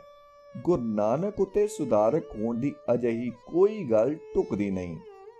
ਅੱਜ ਬਹੁਤ ਸਾਰੇ ਲੋਕ PhD ਦੀ ਡਿਗਰੀ ਲੈਣ ਲਈ ਬੜੀਆਂ ਨਵੀਆਂ ਤੋਂ ਨਵੀਆਂ ਗੱਲਾਂ, ਜਿਨ੍ਹਾਂ ਵਿੱਚ ਕੁਝ ਸਾਰਾਂਸ਼ ਹੁੰਦਾ ਹੀ ਨਹੀਂ, ਘੜਦੇ ਜਾ ਰਹੇ ਹਨ। ਸਭ ਦਾ ਤਾਣ ਤੇ ਤੋੜਾ ਇੱਥੇ ਆ ਕੇ ਮੁੱਕਦਾ ਹੈ ਕਿ ਗੁਰੂ ਨਾਨਕ ਕਵੀ ਸਨ। ਗੁਰੂ ਨਾਨਕ ਜੀ ਦੀ ਕਵਿਤਾ ਵਿੱਚ ਇਉਂ ਕਿਹਾ ਹੈ ਤੇ ਕਈ ਕਿਤਾਬਾਂ ਦੇ ਹੈਡਿੰਗ ਹਨ: ਗੁਰੂ ਨਾਨਕ ਦਾ ਸਾਹਿਤਕ ਸੁਹਜ, ਗੁਰੂ ਨਾਨਕ ਦੀ ਕਾਵਿ ਬਿੰਬਾਵਲੀ। ਜੇ ਉਹਨਾਂ ਨੂੰ ਕਿਹਾ ਜਾਏ ਕਿ ਗੁਰੂ ਨਾਨਕ ਜੀ ਨੇ ਤੁਹਾਡਾ ਕੀ ਵਿਗਾੜਿਆ ਹੈ, ਕਿਉਂ ਤੁਸੀਂ ਉਹਨਾਂ ਨਾਲ ਇਸ ਤਰ੍ਹਾਂ ਕੁਪੱਤ ਕਰਨ ਲੱਗੇ ਹੋ, ਤਾਂ ਉਹ ਕਹਿੰਦੇ ਹਨ, ਲਓ ਜੀ, ਗੁਰੂ ਨਾਨਕ ਜੀ ਕਵੀ ਨਹੀਂ ਸਨ ਤਾਂ ਹੋਰ ਕੀ ਸਨ? ਉਹਨਾਂ ਨੇ ਆਪਣੇ ਆਪ ਨੂੰ ਜੋ ਸ਼ਾਇਰ ਕਿਹਾ ਹੈ। ਕੱਚੀਆਂ ਤੇ ਫਜ਼ੂਲ ਗੱਲਾਂ ਕਰਨੀਆਂ ਸਾਡੇ ਪੰਜਾਬੀ ਸਾਹਿਤ ਦੇ ਵਿਦਵਾਨਾਂ ਵਿੱਚ ਇੱਕ ਆਮ ਘਾਟ ਪਾਈ ਜਾਂਦੀ ਹੈ। ਬੋਲਣਾ ਥੋੜਾ ਤੇ ਗੱਲ ਵਿਚਾਰਨੀ ਬਹੁਤੀ। ਇਹ ਸਾਡੇ ਸੁਭਾਅ ਦਾ ਭਾਗ ਨਹੀਂ ਬਣੇ। ਐਵੇਂ ਵਾਧੂ ਦੀ ਚਰਚਰ ਲਾਈ ਰੱਖਣੀ, ਕਿਤਾਬਾਂ ਦੀਆਂ ਕਿਤਾਬਾਂ, ਲੇਖਾਂ ਦੇ ਲੇਖ ਲਿਖੀ ਜਾਣੇ, ਗੱਲ ਵਿੱਚ ਕੁਝ ਵੀ ਨਹੀਂ ਹੋਣੀ। ਇਹ ਕੋਈ ਸਾਹਿਤਕ ਖੋਜ ਦਾ ਚਿੰਤਨ ਨਹੀਂ। ਕਵੀ ਦੇ ਅਰਥ ਹਨ। ਜਿਸ ਆਦਮੀ ਦੀ ਜਿਹੜੀ ਸਮੱਸਿਆ ਹੈ ਉਹ ਯਥਾਰਥ ਵਿੱਚ ਕਹਿਣ ਦੀ ਥਾਂ ਇਸ਼ਾਰਿਆਂ ਨਾਲ ਰਹੱਸ ਸਮਝਾਵੇ। ਕਵਿਤਾ ਕੀ ਹੈ? ਕਵਿਤਾ ਬਸ ਇੰਨੀ ਕੁ ਹੀ ਗੱਲ ਹੈ। ਕਹਿਣ ਵਾਲੀ ਗੱਲ ਕਹਿ ਦਿੱਤੀ ਕਿਸੇ ਇਸ਼ਾਰੇ ਨਾਲ, ਐਸੇ ਤਰੀਕੇ ਨਾਲ ਕਿ ਕਹਿਣ ਵਾਲਾ ਖੁਸ਼ ਤੇ ਦੂਜਾ ਵੀ ਖੁਸ਼ ਹੋਵੇ। गालिब ਦਾ कहना है, देखिए तकरीर की लज़्ज़त कि उसने कहा और मैंने जाना कि गोया यह भी मेरे दिल में है। बस ਇਹੋ ਬਿੰਬ ਹੈ ਤੇ ਇਹੋ ਸ਼ਾਇਰੀ ਤੇ ਕਵਿਤਾ ਦਾ ਭੇਦ ਹੈ। ਕਹਿਣ ਵਾਲਾ ਵਿਅੰਗ ਜਾਂ ਢੰਗ ਨਾਲ ਕਹਿ ਜਾਂਦਾ ਹੈ, ਪਰ ਇਸ ਨੂੰ ਧੁਰ ਕੀ ਬਾਣੀ ਆਈ, ਉਸ ਬਾਣੀ ਨੂੰ ਕਵਿਤਾ ਨਹੀਂ ਕਿਹਾ ਜਾ ਸਕਦਾ। ਨਾ ਹੀ ਉਸ ਦੀ ਕਵਿਤਾ ਵਾਂਗ ਪਰਖ ਕਰਨੀ ਠੀਕ ਹੈ। ਇਸ ਅੰਗਾਮੀ ਬਾਣੀ ਨੂੰ ਕਵਿਤਾ ਕਹਿਣਾ, ਉਸ ਦੀ ਸਾਹਿਤਕ ਸੋਚ ਤੇ ਸੁਹਜ ਨੂੰ ਸਾਹਿਤ ਸ਼ਾਸਤਰ ਦੇ ਗੁਣਾਂ ਦੀਆਂ ਕਸਵੱਟੀਆਂ ਨਾਲ ਪਰਖਣਾ, ਇਹ ਇੱਕ ਤਰ੍ਹਾਂ ਦੀ ਗੁਰਬਾਣੀ ਦਾ ਤਿਰਸਕਾਰ ਹੈ। ਟੈਗੋਰ ਨੇ ਬੜਾ ਸੋਹਣਾ ਸ਼ਬਦ ਗੀਤਾਂਜਲੀ ਵਿੱਚ ਕਿਹਾ, ਲਹੋ ਦੇਖੋ ਉਹ ਇੱਕ ਸੁਨਿਆਰਾ ਬਾਗ ਵਿੱਚ ਆ ਵੜਿਆ, ਉਹ ਇੱਕ ਪੱਥਰ ਦਾ ਟੁਕੜਾ ਲਈ ਫਿਰਦਾ ਹੈ ਜਿਸ ਉੱਤੇ ਸੋਨੇ ਨੂੰ ਘਸਾ ਕੇ ਦੇਖਦੇ ਹਨ। ਇਹ ਜਿਹੜਾ ਫੁੱਲ ਦੇਖਦਾ ਹੈ ਤੋੜ ਲੈਂਦਾ ਹੈ ਤੇ ਉਸ ਨੂੰ ਆਪਣੀ ਪੱਧਰ ਦੀ ਕਸਵੱਟੀ ਉੱਤੇ ਘਸਾ ਕੇ ਦੇਖਦਾ ਹੈ। ਜਿਹੜੇ ਲੋਕ ਇਸ ਤਰ੍ਹਾਂ ਦੀਆਂ ਗਲਤਫਹਿਮੀਆਂ ਵਿੱਚ ਪੈ ਕੇ ਗੁਰੂ ਨਾਨਕ ਜੀ ਦੀ ਬਾਣੀ ਆਪਣੀਆਂ ਮਨੋਮਿੱਥੀਆਂ ਪੱਥਰ ਕਸਵੱਟੀਆਂ ਤੇ ਲਾਉਂਦੇ ਹਨ, ਉਹਨਾਂ ਦੇ ਹੱਥ ਕੁਝ ਨਹੀਂ ਆ ਸਕਦਾ। ਬਾਕੀ ਗੱਲ ਰਹੀ ਸ਼ਾਇਰ ਦੀ, ਇਹ ਅਰਬੀ ਦਾ ਸ਼ਬਦ ਹੈ। ਕੁਰਾਨ ਸ਼ਰੀਫ ਤੋਂ ਪਹਿਲਾਂ ਜਿਹੜੀ ਅਰਬੀ ਸੀ ਉਸ ਵਿੱਚ ਸ਼ਾਇਰ ਦੇ ਅਰਥ ਹੋਰ ਸਨ ਤੇ ਪਿੱਛੋਂ ਜਾ ਕੇ ਹੋਰ ਹੋ ਗਏ। ਸ਼ਾਇਰ ਦੇ ਮੂਲ ਅਰਥ ਹਨ ਜਿਹੜਾ ਅਦ੍ਰਿਸ਼ ਤੇ ਅਲੌਕਿਕ ਸ਼ਕਤੀਆਂ ਨਾਲ ਸਿੱਧਾ ਸੰਬੰਧ ਰੱਖਦਾ ਹੋਵੇ, ਉਹ ਹੁੰਦਾ ਸ਼ਾਇਰ। ਹਜ਼ਰਤ ਮੁਹੰਮਦ ਸਾਹਿਬ ਨੇ ਜਦੋਂ ਇਹ ਦਾਅਵਾ ਕੀਤਾ ਕਿ ਉਹਨਾਂ ਉਤੇ ਗੈਬੀ ਵਹੀ ਨਾਜ਼ਲ ਹੁੰਦੀ ਹੈ, ਤਾਂ ਕਈ ਹੋਰ ਲੋਕਾਂ ਨੇ ਵੀ ਕਹਿਣਾ ਸ਼ੁਰੂ ਕਰ ਦਿੱਤਾ ਕਿ ਜੇ ਮੁਹੰਮਦ ਵੀ ਸ਼ਾਇਰ ਹੈ, ਅਸੀਂ ਵੀ ਸ਼ਾਇਰ ਹਾਂ, ਸਾਨੂੰ ਵੀ ਬ੍ਰਹਮ ਗਿਆਨ ਦੀ ਪ੍ਰਾਪਤੀ ਹੈ, ਸਾਨੂੰ ਵੀ ਇਹੋ ਗਿਆਨ ਉਤਰਦਾ ਹੈ। ਮੁਹੰਮਦ ਸਾਹਿਬ ਨੇ ਕਿਹਾ, ਇਹ ਸ਼ਾਇਰ ਜੋ ਧੋਖੇਬਾਜ਼ ਹੁੰਦੇ ਹਨ ਉਹ ਚੰਗੇ ਨਹੀਂ। ਮੈਨੂੰ ਤਾਂ ਜਬਰੀਲ ਆਪ ਉੱਡ ਕੇ ਆ ਮਿਲਦਾ ਹੈ ਤੇ ਜੋ ਉਹ ਬੋਲਦਾ ਉਹ ਮੈਂ ਬੋਲਦਾ। ਤੇ ਜਿਹੜੇ ਵੀ ਇਹ ਲੋਕ ਜੋ ਸ਼ਾਇਰੀ ਕਰਦੇ ਹਨ ਉਹ ਹੋਰ ਗੱਲਾਂ ਹਨ। ਜਿਹੜੇ ਲੋਕ ਗੁਰੂ ਨਾਨਕ ਦੇਵ ਜੀ ਨੂੰ ਕਵੀ ਜਾਂ ਸ਼ਾਇਰ ਇਹਨਾਂ ਅਰਥਾਂ ਵਿੱਚ ਲੈਂਦੇ ਹਨ, ਉਹ ਮੁਹੰਮਦ ਸਾਹਿਬ ਦਾ ਇਹ ਨਿਖੇੜਾ ਸਮਝਣ ਦੇ ਯੋਗ ਨਹੀਂ। ਤੇ ਉਹ ਨਾਨਕ ਸ਼ਾਇਰ ਇਹ ਵਕਾਹਤ ਹੈ ਦੇ ਰਹੱਸ ਨੂੰ ਕਿਵੇਂ ਜਾਣ ਸਕਦੇ ਹਨ ਜਿਸ ਦਾ ਅਲੌਕਿਕ ਅਤੇ ਅਦ੍ਰਿਸ਼ ਸ਼ਕਤੀਆਂ ਨਾਲ ਸਿੱਧਾ ਸੰਬੰਧ ਹੈ। ਕੁਝ ਆਦਮੀ ਕਹਿੰਦੇ ਹਨ ਕਿ ਗੁਰੂ ਨਾਨਕ ਦੇਵ ਜੀ ਨੇ ਆਪਣੇ ਆਪ ਦਾ ਕੋਈ ਦਾਅਵਾ ਹੀ ਨਹੀਂ ਕੀਤਾ ਕਿ ਮੈਂ ਕੋਈ ਵੱਡਾ ਆਦਮੀ ਜਾਂ ਪੈਗੰਬਰ ਹਾਂ। ਇਹ ਉਹਨਾਂ ਦੀ ਨਿਰਮਾਣਤਾ ਸੀ, ਪਰ ਇਸ ਦਾ ਮਤਲਬ ਇਹ ਨਹੀਂ ਕਿ ਜੇ ਉਹ ਨਿਰਮਾਣਤਾ ਨਾਲ ਆਪਣੇ ਆਪ ਨੂੰ ਨੀਚ ਕਹੀ ਗਏ ਤਾਂ ਅਸੀਂ ਉਹਨਾਂ ਨੂੰ ਉਸੇ ਸ਼੍ਰੇਣੀ ਦੇ ਵਿੱਚ ਖੜਾ ਕਰਕੇ ਉਹਨਾਂ ਦੀ ਪਦ ਪਦਵੀ ਦਾ ਮੁਲਾਂਕਣ ਕਰੀਏ। ਜਿਨ੍ਹਾਂ ਲੋਕਾਂ ਨੇ ਗੂੜਾ ਅਧਿਐਨ ਨਹੀਂ ਕੀਤਾ, ਗੁਰੂ ਪਦ ਦੇ ਰਹੱਸ ਨੂੰ ਨਹੀਂ ਸਮਝਿਆ, ਉਹ ਇਹੋ ਜਿਹੀਆਂ ਕੱਚੀਆਂ ਗੱਲਾਂ ਕਰਦੇ ਹਨ। ਚਿਤ ਜਿਨਕਾ ਹਰੀ ਲਿਆ ਮਾਇਆ ਬੋਲਣ ਪਏ ਰਵਾਣੀ। ਆਨੰਦ ਸਾਹਿਬ ਪੰਨਾ 920। ਗੁਰੂ ਨਾਨਕ ਦੇਵ ਜੀ ਨੂੰ ਨਿਮਰਤਾ ਅਤੇ ਸ਼ਰਧਾ ਨਾਲ ਵੇਖਣ ਦੀ ਕੋਸ਼ਿਸ਼ ਕਰਨੀ ਚਾਹੀਦੀ ਹੈ, ਨਾ ਕਿ ਇਸ ਨਜ਼ਰੀਏ ਤੋਂ ਕਿ ਮੈਂ 15-20 ਕਿਤਾਬਾਂ ਦਾ ਲੇਖਕ ਹਾਂ, ਮੈਂ PhD ਅਤੇ ਕੋਈ ਹੋਰ ਪੜ੍ਹਾਈ ਕੀਤੀ ਹੋਈ ਹੈ। ਮਨ ਵਿੱਚ ਇਹੋ ਜਿਹੀਆਂ ਮਲੀਨ ਕਾਮਨਾਵਾਂ ਰੱਖਦੇ ਹੋਏ ਕਈਆਂ ਨੇ ਕਿਹਾ ਕਿ ਗੁਰੂ ਨਾਨਕ ਹਿੰਦੂਆਂ ਦਾ ਗੁਰੂ ਸੀ, ਮੁਸਲਮਾਨਾਂ ਦਾ ਪੀਰ। ਜਿੱਥੇ ਤੱਕ ਪੀਰ ਦੀ ਗੱਲ ਹੈ, ਪੀਰ ਉਹ ਕਹਾ ਸਕਦਾ ਹੈ ਜਿਹੜਾ ਹਜ਼ਰਤ ਮੁਹੰਮਦ ਸਾਹਿਬ ਤੇ ਕੁਰਾਨ ਸ਼ਰੀਫ ਤੇ ਈਮਾਨ ਲਿਆਵੇ। ਇਹ ਗੱਲ ਪੱਕੀ ਹੈ, ਪਰ ਐਸਾ ਰਿਸ਼ਤਾ ਗੁਰੂ ਨਾਨਕ ਦੇਵ ਜੀ ਦਾ ਹਜ਼ਰਤ ਮੁਹੰਮਦ ਤੇ ਕੁਰਾਨ ਸ਼ਰੀਫ ਨਾਲ ਨਹੀਂ, ਉਹ ਤਾਂ ਜਿੱਤਦਾਰ ਲੱਖ ਮੁਹੰਮਦਾਂ ਦੇ ਬਚਨ ਉਚਾਰਨ ਵਾਲੇ ਸਨ। ਕੁਝ ਲੋਕ ਵੱਡੀ ਤੋਂ ਵੱਡੀ ਛਾਲ ਮਾਰ ਕੇ ਗੁਰੂ ਨਾਨਕ ਜੀ ਦੀ ਪਦ ਪਦਵੀ ਦੱਸਦੇ ਹਨ ਕਿ ਉਹ ਵਲੀ ਅੱਲਾਹ ਸੀ। ਇਸਲਾਮ ਵਿੱਚ ਪੈਗੰਬਰ ਦਾ ਦਰਜਾ ਆਖਰੀ ਹੈ, ਆਖਰ ਨੀਬੀਆ ਇਸਲਾਮ ਦਾ ਕੋਲ ਹੈ। ਹੁਣ ਕਿਸੇ ਨੂੰ ਨਾ ਨਬੀ ਕਹਿ ਸਕਦੇ ਹੋ ਨਾ ਰਸੂਲ। ਸਭ ਤੋਂ ਵੱਡੀ ਜੋ ਇੱਜ਼ਤ ਕਰਨੀ ਹੈ ਤਾਂ ਉਸ ਨੂੰ ਵਲੀ ਅੱਲਾਹ ਕਿਹਾ ਜਾ ਸਕਦਾ ਹੈ, ਯਾਨੀ ਜਿਸ ਨੂੰ ਅੱਲਾਹ ਵੱਲੋਂ ਬਲ ਜਾਂ ਤਾਕਤ ਮਿਲੀ ਹੋਵੇ ਉਸ ਨੂੰ ਵਲੀ ਅੱਲਾਹ ਕਹਿੰਦੇ ਹਨ। ਅਸਲੀ ਅਰਥਾਂ ਵਿੱਚ ਗੁਰੂ ਨਾਨਕ ਜੀ ਵਲੀ ਅੱਲਾਹ ਨਹੀਂ ਹਨ, ਨਾ ਹੀ ਪੈਗੰਬਰ। ਪੈਗੰਬਰ ਉਹ ਹੁੰਦਾ ਹੈ ਜਿਸ ਦੀ ਆਪਣੀ ਸ਼ਕਤੀ ਕੋਈ ਨਹੀਂ, ਉਹ ਪਰਮ ਸ਼ਕਤੀ ਨਾਲ ਅਭੇਦ ਹੋਵੇ ਤੇ ਉਹ ਸ਼ਕਤੀ ਉਸ ਨੂੰ ਆਪਣਾ ਪੈਗਾਮ ਦੇਣ ਦਾ ਵਸੀਲਾ ਬਣਾਵੇ। ਇਹ ਮਰਤਬਾ ਹੈ ਪੈਗੰਬਰ ਦਾ। ਪਰ ਗੁਰੂ ਨਾਨਕ ਸਾਹਿਬ ਨੂੰ ਕੀ ਕਹੀਏ ਤੇ ਕਿਸ ਕੈਟਾਗਰੀ ਦੇ ਵਿੱਚ ਲਿਆਈਏ?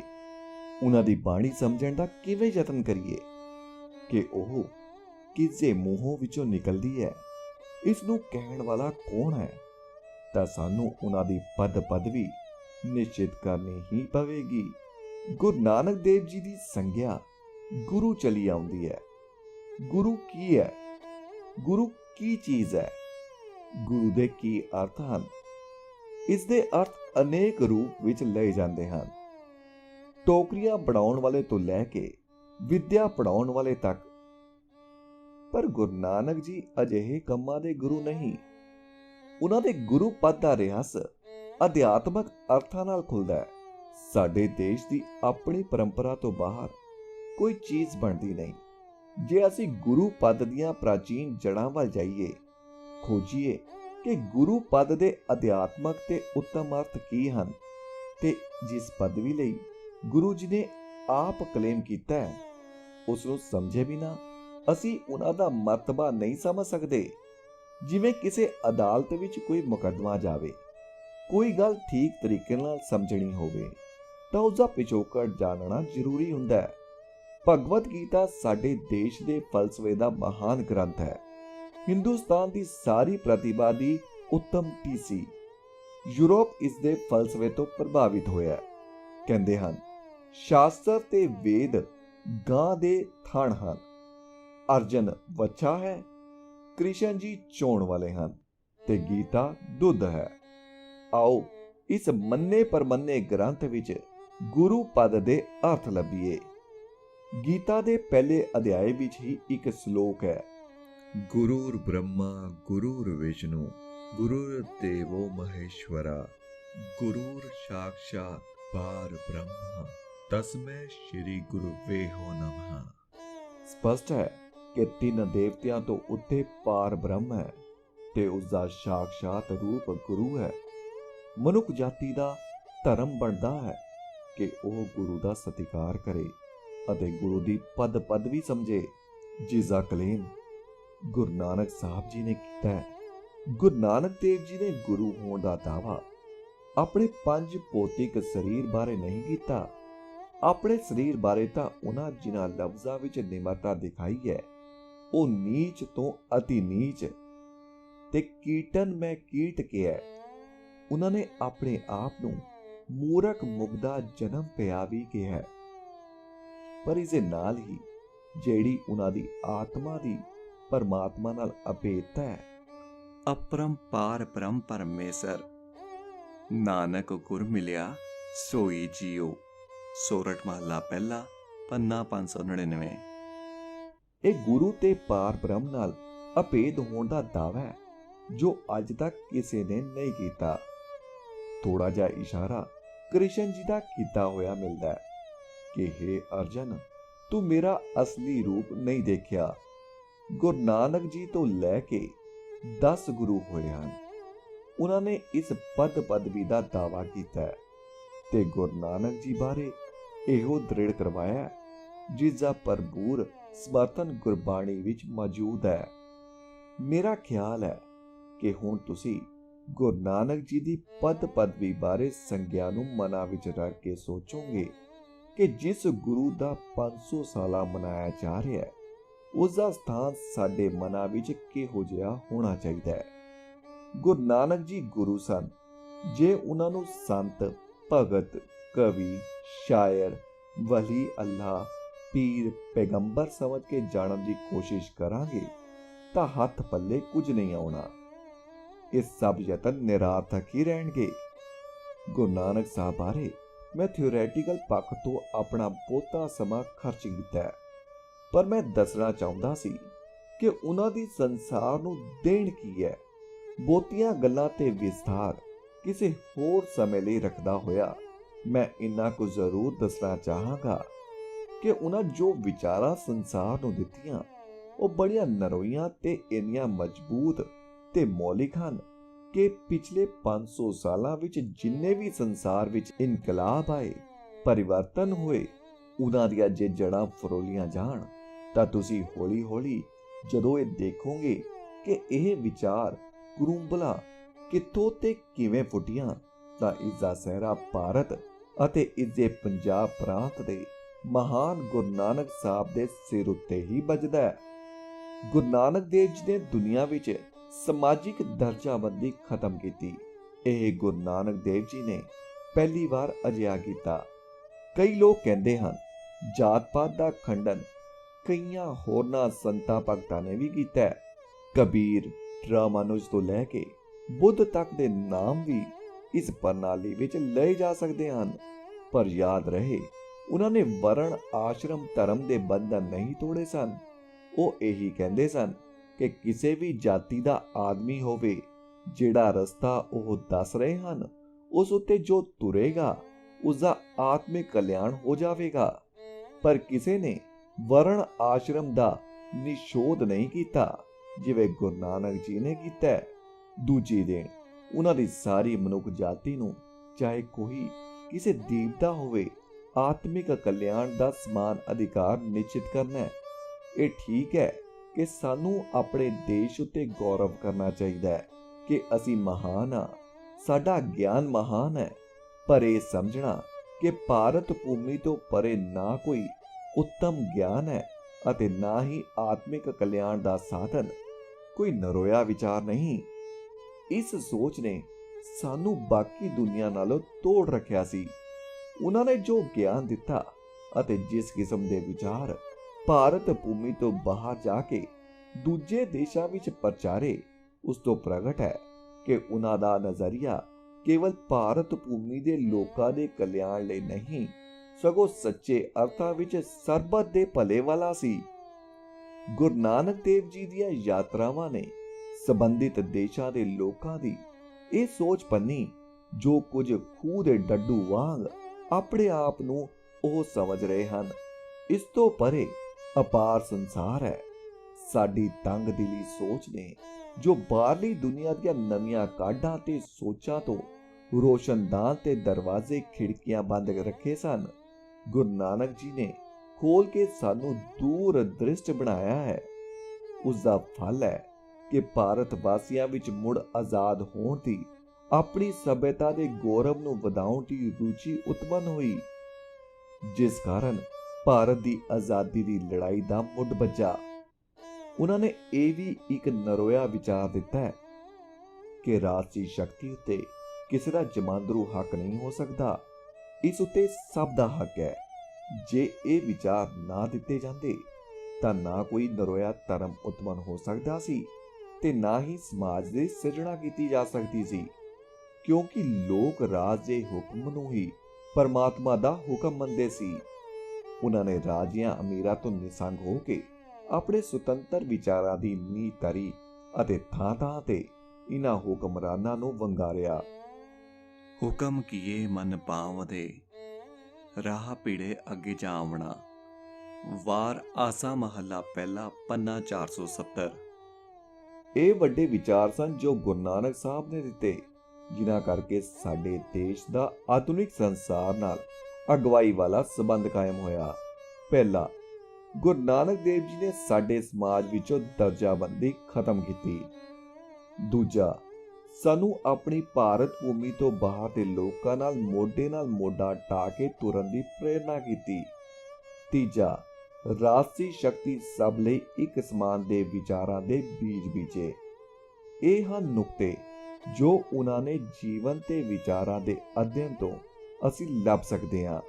ਉਹਨਾਂ ਦੇ ਵਿਚਾਰ ਕਿੱਥੇ ਕਿਵੇਂ ਪ੍ਰਗਟੇ ਤੇ ਕਿਵੇਂ ਵੱਧ ਫੁੱਲ ਕੇ ਆਪਣੇ ਆਪਣੇ ਥਾਂ ਸਥਾਨਕ ਰੂਪ ਧਾਰਨ ਕੀਤਾ। ਇਹ ਇੱਕ ਹੋਰ ਮਹਾਨ ਪੱਖ ਹੈ ਜਿਸ ਦਾ ਜਿੰਨਾ ਅਧਿਐਨ ਕੀਤਾ ਜਾਵੇ ਤਾਂ ਇਹੋ ਸਿੱਧ ਹੁੰਦਾ ਹੈ ਕਿ ਗੁਰੂ ਨਾਨਕ ਜੀ ਦੇ ਵਿਚਾਰ ਹੀ ਸੰਸਾਰ ਵਿਚਾਰਧਾਰਾ ਵਿੱਚ ਇਸ ਆਧੁਨਿਕ ਯੁੱਗ ਦੀਆਂ ਜੜ੍ਹਾਂ ਹਨ। ਸਿੱਖ ਗੁਰੂਆਂ ਦੇ ਉਪਦੇਸ਼ਾਂ ਉੱਤੇ ਅਸੀਂ ਸਾਰੇ ਲੋਕ ਜਿੰਨਾ ਵੀ ਗੌਰਵ ਕਰੀਏ ਉਨਾ ਥੋੜਾ ਹੈ।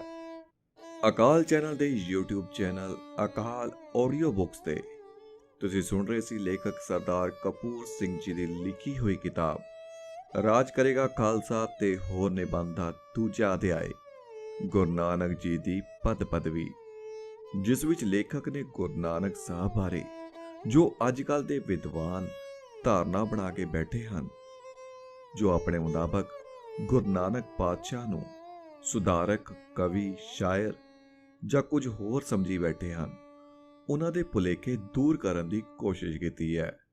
ਉਮੀਦ ਕਰਦੇ ਹਾਂ ਕਿ ਸਰਦਾਰ ਕਪੂਰ ਸਿੰਘ ਜੀ ਵੱਲੋਂ ਲਿਖੇ ਹੋਏ ਇਸ ਅਧਿਆਇ ਵਿੱਚ ਤੁਹਾਡੇ ਮਨ ਵਿੱਚ ਵੀ ਗੁਰੂ ਨਾਨਕ ਜੀ ਦੀ ਪਦ ਪਦਵੀ ਪ੍ਰਤੀ ਜੇਕਰ ਕੋਈ ਕਿੰਤੂ ਪ੍ਰੰਤੂ ਹੋਵੇਗਾ ਉਹ ਦੂਰ ਹੋਵੇਗਾ। ਹੁਣ ਮੈਨੂੰ ਸੰਦੀਪ ਸਿੰਘ ਨੂੰ ਦਿਓ ਇਜਾਜ਼ਤ ਤੇ ਜਲਦੀ ਹੀ ਲੈ ਕੇ ਆਵਾਂਗਾ ਇਸੇ ਕਿਤਾਬ ਦਾ ਤੀਸਰਾ ਅਧਿਆਇ, ਜਿਸ ਦਾ ਨਾਮ ਹੈ ਗੁਰੂ ਨਾਨਕ ਦੇ ਸਮੇਂ ਦੀ ਸਮੱਸਿਆ। ਵਾਹਿਗੁਰੂ ਜੀ ਕਾ ਖਾਲਸਾ, ਵਾਹਿਗੁਰੂ ਜੀ ਕੀ ਫਤਿਹ।